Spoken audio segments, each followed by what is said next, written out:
Hi guys, I'm Shmee, hello and welcome back to the channel where you join me today to take my Ford GT to the de-restricted German Autobahn. It is without doubt that this is a stupidly fast car. The top speed is claimed at 348 kilometers per hour, a ridiculous 216 miles per hour, even though it has a V6. Now the Ford GT was introduced as a track car and it has a number of interesting settings to do with the aero and in particular the rear wing. We'll have a quick run through of those before getting it started up, brought into life and heading out, if safe to do so, to the de-restricted sections of the Autobahn to put the foot down and see what the GT can do. Ford introduced this car and its very similar racing counterpart with one specific objective: to go and win the 24 Hours of Le Mans 50 years after their famous 1-2-3 result with the GT40. In 2016, the first outing, they again took the top step of the podium with a car reminiscent of both the GT40 and the 2004 GT, but heavily focused on aerodynamics. You can tell by looking at this thing that it was designed and engineered from the outset to be aero-based, to have the highest possible performance for a track which has a very long straight, meaning top speed is important, but also some faster flowing sections and even some tight twisty corners too.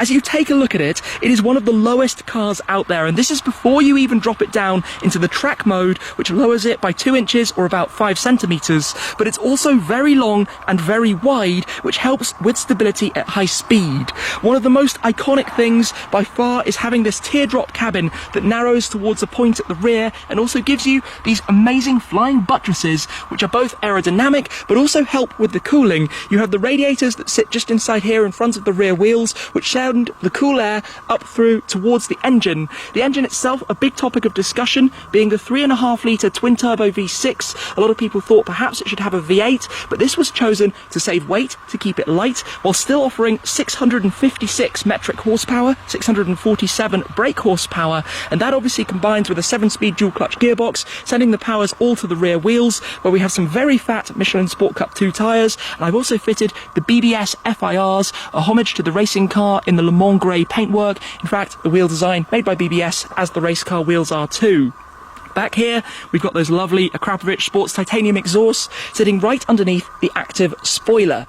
Now, normally when you're driving the car in normal mode at speed or in sport mode, the spoiler would come up about 20 centimeters or so, and it would work actively, so it'd flip forward when you brake to keep the rear completely planted down, or it would sit back down at lower speeds as well. When you put the car into VMAX mode though, instead of track, it does mimic lowering the suspension down onto the pushrod suspension by dropping it that 2 inches, but it keeps the wing down.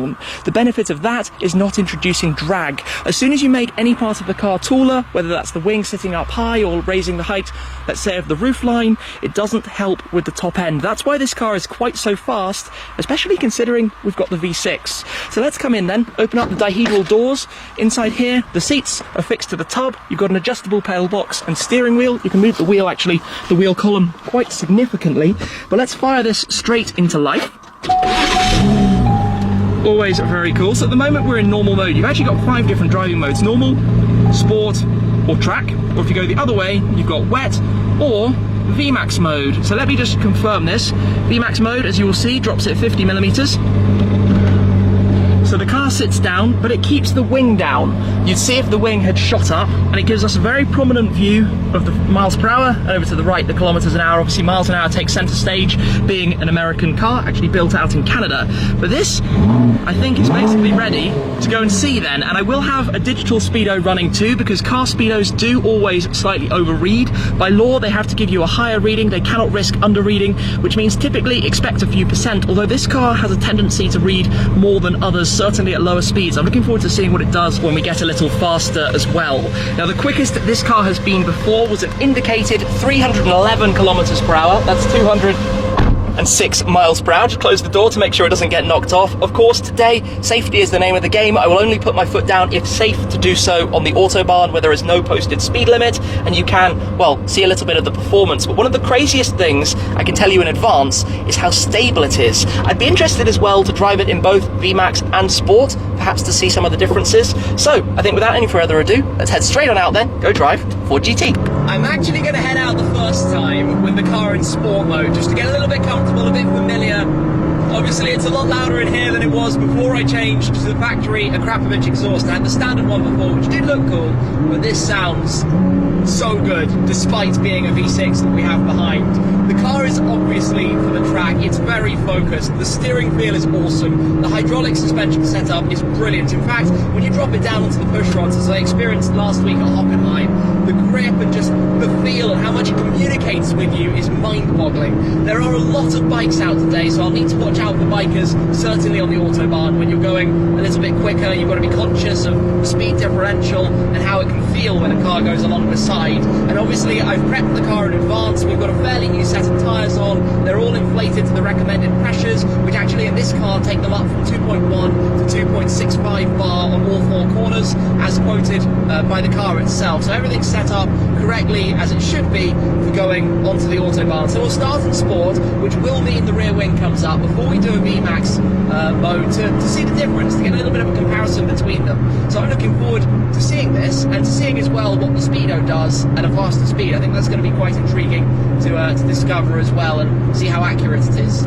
In Sport mode then, but I think to make it extra fun, let's just come to a standstill so that we can get a bit of a launch control, which in this car, all you got to do is foot on the brake, foot on the throttle, and then off you go. Like that, and go. And yes, it's ballistically fast. The wing just came up, obviously being in Sport mode. We're already at 200 kilometers an hour. Gives you a bit of a sense of what's to come, right? 250, 260 on, but you can see how much the dashboard and the GPS speedo are slightly out of sync already.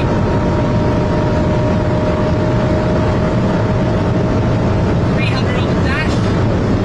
I had to go onto the brake, but that actually felt like that wasn't too much more to go, you know? It was already a little bit struggling there, which is I think the most interesting thing text messages have. Go back down then. See quite a few cars ahead, so it's going to be interesting to see how VMAX compares. I think the wing makes a huge difference.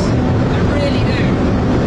Because we're already, you know, the numbers are going up, but not big time at 300. You need a massive amount of space to really get them very much higher. Obviously, it's really loud in here as well, so let's spin back, come the other way, and then afterwards we'll do VMAX. One slightly amusing problem being a Ford GT is that what was half a tank of fuel is already a quarter of a tank. We've barely done anything yet.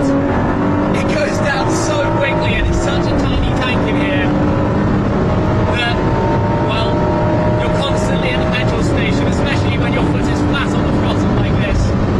Completely pinned. But even around a gentle corner, it's surprisingly stable and comfortable.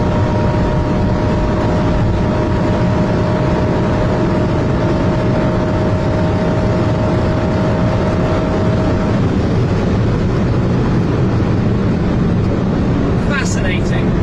I mean, that really is, in Sport mode, a struggle for it to go any quicker. I mean, yes, okay, that wasn't VMAX, there was more to go, but not even at 200 miles an hour. That was, you know, 300 kilometers, which is 186 miles per hour exactly.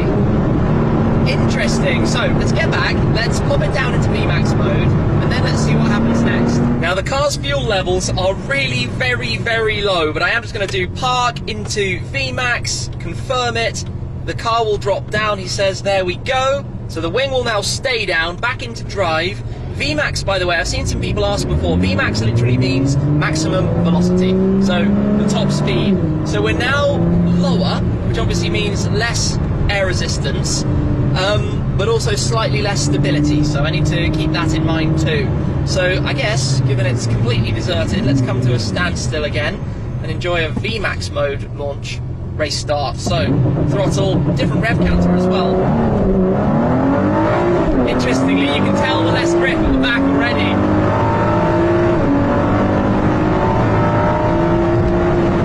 And you're looking at the ground from such a low viewpoint too.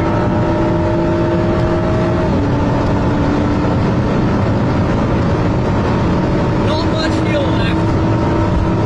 This feels faster, this feels way faster. Busy ahead, busy ahead, busy ahead. And no air brake, although the air brake does start to rise actually when you go firmly onto the yes, that was certainly quicker. You can tell that immediately. I think it's shaking my wing mirror, my rearview mirror down from driving so quickly. So the air brake is now up, now it comes back down again.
I am desperately low on fuel. I've just been trying to work out where the best place to go will be, and now I have to drive like a proper granny in, well, let's go into wet mode to try and get to the nearest fuel station, which is still 4.5 kilometers away.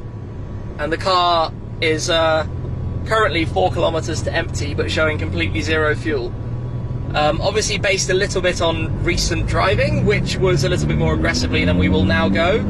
But this is where I'm going to drive like this, as slow as possible in wet mode, using the car nav for the first time ever actually, which was fairly easy to use. Because make a slight right turn onto Hauptstrasse. Will do, because this is an area with no phone signal, so phone has let me down.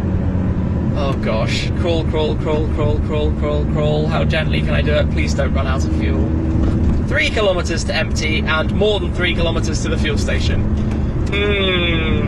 Let's see, if I hear a splutter, I'm going to be pulling over and putting my hazards on, and then calling for some assistance. I'm not going to lie, I do feel a little bit sicky, because the dashboard says 1 kilometer, and the nav says 2.1 kilometers to the nearest station. I mean, I can walk 2 kilometers, so at least I'll be able to walk there and buy a can of fuel and come back, but I would definitely rather it doesn't come to that. I would definitely rather there's somebody right behind me. I'm sorry, dude, if you end up seeing this video, you know what the problem was, but I've got to cruise. I can't go 100 k's down here. I'm going about 80. That's it for me until I've got some fuel back in this tank. 1.5 kilometers, so what? That's about a 20-minute walk. And there would be a lay-by just here, which would be an ideal place if it gets stuck. No, 1.2. Come on, car, come on! When a run on the Autobahn quickly ends in disaster. 800 meters, that's a 10-minute walk. Okay, slower speed limit section. I can slow down without feeling so bad about it. I'm so sorry. Your destination is ahead on the left. Okay, yes, I can see it, I can see it! Oh, relief, 1 kilometer still on the dashboard. Let's not do this again. Let's not run it so low. Oh my good lord. Okay, where's the entrance? Where is the entrance? Coming down to a 50k sign. Oh, okay, okay. We're in, we're gonna be in. We're gonna survive. I'm gonna pull through. Sorry for the car coming the other way. And there's obviously no available pump. Oh, what am I gonna do now? There's nowhere to stop. Imagine if I ran out right now. That would be awful. I need to go round. Arrive at your destination. Like this, and just kind of wait here and hope that I'm going to be able to put it into neutral if I need to. Oh, there's a van going behind. Hey, that's the same van that I was holding up. I guess I wasn't holding him up too much, and now he's stopped behind. Oh dear. Okay. I am infinitely more relaxed now that I have a full tank of fuel, and I also had a quick look. So the top that it displayed was 324 on the dash, 314 kilometers per hour on the real speedo, which is obviously the number, which is quite a long way short of the claimed number. And the main reason for that is after I broke the first time in VMAX mode, the wing came up, and the wing actually stayed up, so that when I accelerated again, it was driving. You saw the numbers increasing gradually, they weren't stopping, but it had the wing up, which obviously makes a significant difference. What's really interesting to me though is to first-hand experience how much difference it makes to the stability of the car by having the wing up. When it was down, you could really feel the bag wanting to move around more, whereas when it's up, it's completely planted. It makes much more of a difference than I would actually have realised. You probably heard that noise as the wing just tucked itself back down. So I am going to drive a little bit more, put it back into VMAX in a second. But really, really interesting for me to see exactly, you know, what the differences are, what it's like. And VMAX is obviously made for a drag strip, for racing, for that kind of environment, straight line racing. But then I think you do probably, in many circumstances, want the rear wing actually to be down, up, so that you do have that grip. Anyway, into park, into VMAX, drop it down, back into drive, manual gearbox, and go. I've got that process quite quick now. So we're back out, everything's still warm. Just don't put the foot down with the steering wheel with any kind of lock, or I think it's going to get very exciting very quickly. I mean, it's pretty exciting in here, isn't it?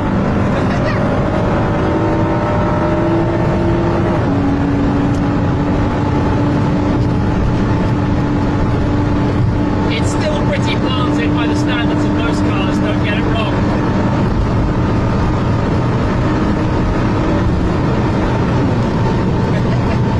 It's really fast. I'm just going to chill a little bit until we get a clear run and I can see properly. Back out onto the Autobahn. Full flat.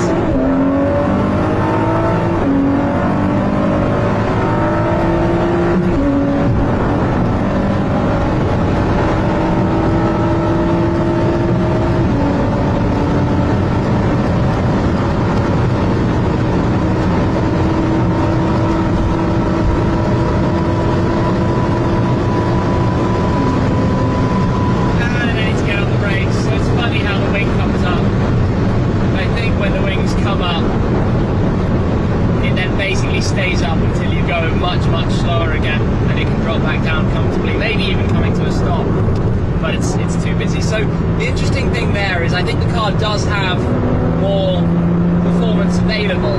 Before heading back out again, I'm just going to quickly go into park, go into sport mode, lift it back up, so now we'll have the wing up properly, because that extra stability is almost priceless in, you know, driving conditions in the real world. I will also say that it's a very humid day today. It's very hot and stuffy. Thank goodness for some serious brakes as well, because you can sometimes need to shave off a lot of speed down to about 100 kilometers an hour from 300 there.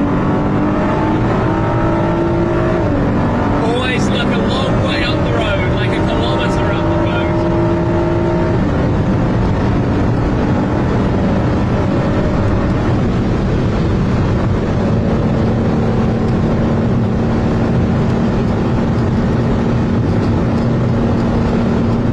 Loads and loads of different factors involved in driving cars quickly. Today is quite a warm and very humid day, which for a quite small twin-turboed engine is exactly the opposite of what you want. You want cool, low-pressure air, so that doesn't help at all. Now, I do think it probably would have got through 330, 335, but for a claim top of 348 kilometers per hour, I think you'd need such a long straight to do that with everything in favour. I'm not necessarily sure if that's a realistic top speed, certainly for this car. Obviously, there are differences between each one, they're handmade cars. But, I mean, in any case, it's exciting to experience, but you might have remembered my recent AMG GTR Pro run, where I went from 0 to that car's VMAX, which was 319 kilometers an hour, 198 miles per hour, in literally, I think, 42 seconds. And it got there significantly quicker than this car does. Where this car excels is, of course, its high-speed aero, its track prowess. It's a very different thing, but it's not as fast as I expected it to be. Not that it's really a problem, but I guess you never kind of think that things will fall a bit short in that respect. So hey, you've got to try it to know, and I'd love to have a long enough place to give it a proper go and have all the settings right, and keep it in VMAX mode and not have the wing come up when I'm trying to go quicker. But I don't want to keep going at it. I'm not going to push things. You've got to be safe and sensible. There's just too much traffic on the roads to keep going and to keep trying and to risk anything going wrong. So I'm going to take a cruise back, kind of have a chill, wrap things up. After a high-speed drive then in the Ford GT, let me give you some feedback from the experience. By far and away the most significant observation is of course to do with the rear wing. When it's up, how much more stability you get, but also the impact that it then has on the top speed and the acceleration as a result. Now the car is parked at the normal ride height at the moment, but I'm just going to drop it down into track mode so that you can see the wing shoot up from the outside, because it's always pretty cool to actually see that happening. So let me lean in here slightly awkwardly, down on the brake, get this started. There we go. Give it 1 second, then I will go into track mode just here. I will have to confirm that the vehicle is on and the driver door is open, but now watch it go down into track mode. It's super cool to see that rising, and obviously flipping up when you then go on the brakes when it works as an active air brake. We'll turn it off again quickly. There we go, car pops back up as well. Obviously the big thing, even in VMAX mode, when I've gone on the brakes once, you see the wing rising up gently to go into active air brake mode, but then it stays up until you've come to a stop. So that's why I guess we were restricted to 324, 314 on the GPS as the top speed there, which is about 195 miles per hour. So by no stretch is that slow. Obviously it is about 21 miles an hour, 32, 33 kilometers an hour away, well actually 34 kilometers an hour away from the claimed top speed. I just think to get that you would need a really long straight. I can tell from going 324 with the wing up that it has a lot more to give, especially when you could see the differences at lower speeds, but I think that you would need such a long straight and everything to be so prepared that there's no way I'm just going to go out and do that. It needs to be in the right environment. The car is so fast that time and a place, and that's definitely not it for going to absolute VMAX. The car though, as you know, I love, I enjoy it an awful lot. It's a very special thing to me, really and truly. This is, I think, well, my favourite of the Shmeemobiles, my most prized possession, and I had a fantastic time driving it, and now completely covered in bug splats as well around the front. Going to need a clean up, as will the front window. And I always find it fascinating how the seating position, if you look at this, the seating position is about here, which is actually nearer the rear wheels than the front, even though it's mid-engine. And by the way, that's just air conditioning, because it's warm. It must be like mid-high 20s today or something like that. Definitely a warmer day. Anywho, I think a first real kind of share of a high-speed run in the Ford GT. I mean, I have driven it quickly a few times before, but today to really stretch the legs a little bit more and share with you, I guess, a little bit more about what it's like, the different driving modes. And I think, to be honest, unless you were absolutely going for a top speed or setting a record of some description, I'm going to keep it in track or in sport mode, because I prefer the wing up. It just feels a little bit more comfortable, a little bit more stable, and the confidence that gives you, and it feels really stable. Probably with the wing down, it's more like any other sports car, but when you can have it up, I'm just going to keep it up. Anyway, thank you very much for watching, guys. I hope you've enjoyed seeing the GT being pushed a little bit harder, and that is it for today though, and I'll see you again very soon. Cheers!